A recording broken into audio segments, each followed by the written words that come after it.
نماز پڑھنے والے اگر نماز کی روح سے آشنا ہو جائیں کہ یہ محض اوپر نیچے ہونے کی مشق نہیں ہے، بلکہ یہ اللہ کے حضور اپنی نیازمندی کا اظہار ہے، اپنے عجز کا اظہار ہے، تو پھر نماز ان کو وہ مقام دیتی ہے اور وہ شعور بخشتی ہے کہ جو بے نمازی کے نصیب میں کہاں۔ انسان کے اشرف اعضاء اس کے سر میں ہیں، بولنے کی قوت زبان سر میں، دیکھنے کی قوت آنکھیں سر میں، سننے کی قوت کان سر میں، سوچنے کی قوت دماغ سر میں، سونگھنے کی قوت ناک سر میں، اور یہ سر مالک کے در پہ۔ اور زبان سے بندہ کیا کہہ رہا ہے؟ سبحان ربی الاعلی، مالک تو سب سے اعلیٰ ہے۔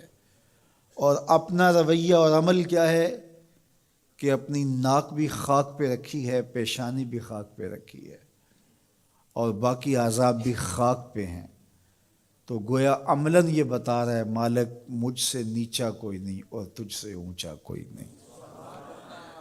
اور اگر وہ نماز کی روح سے آشنا ہو جائے تو سجدے سے سر اٹھانے سے قبل اللہ سارے اس کے بوجھ اتار دے، اس کے من میں روشنیاں کر دے۔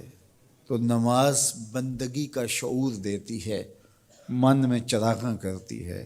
اللہ کے حضور جھکنے سے بندہ ایسا بندہ کامل بن جاتا ہے کہ پھر وہ کسی اور کے آگے نہیں جھکتا۔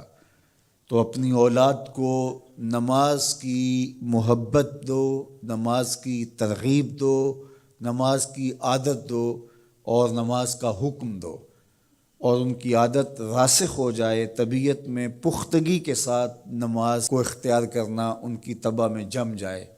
نماز ان کی طبیعت میں نظم پیدا کرے گی، ان کو نظم و ضبط کا پابند بنائے گی، اور ان کی صحت کی ضامن ہوگی، اور ان کے باطن کی طہارت کا سبب اور ذریعہ ہوگی۔ اس لیے کہا کہ اللہ کے حضور جھکنا نہ بھولنا اور نماز قائم کرنا۔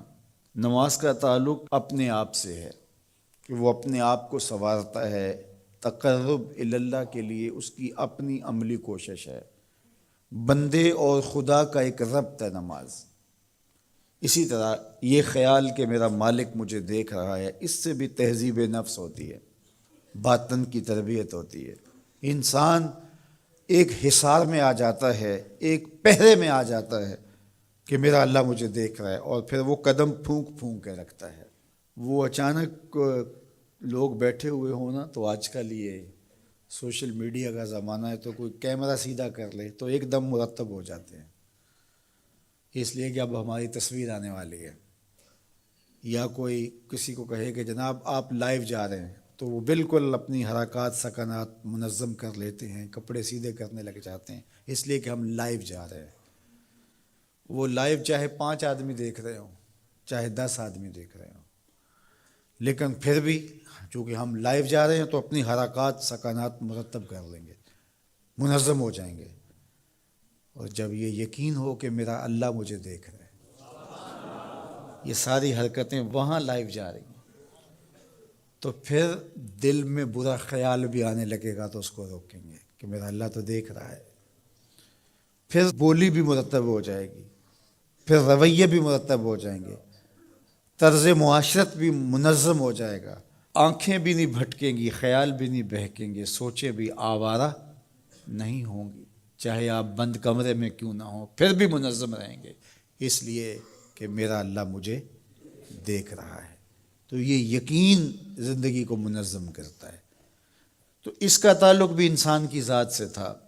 نماز سے بھی تہذیب نفس ہے، اللہ سے تقرب حاصل ہوتا ہے۔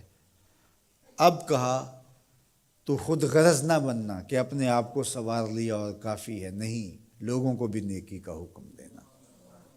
وَأْمُرْ بِالْمَعْرُوفِ وَانْهَ عَنِ الْمُنْکَرِ، لوگوں کو نیکی کا حکم دینا اور برائی سے منع کرنا لوگوں کو، یہ مومن کی زندگی ہے۔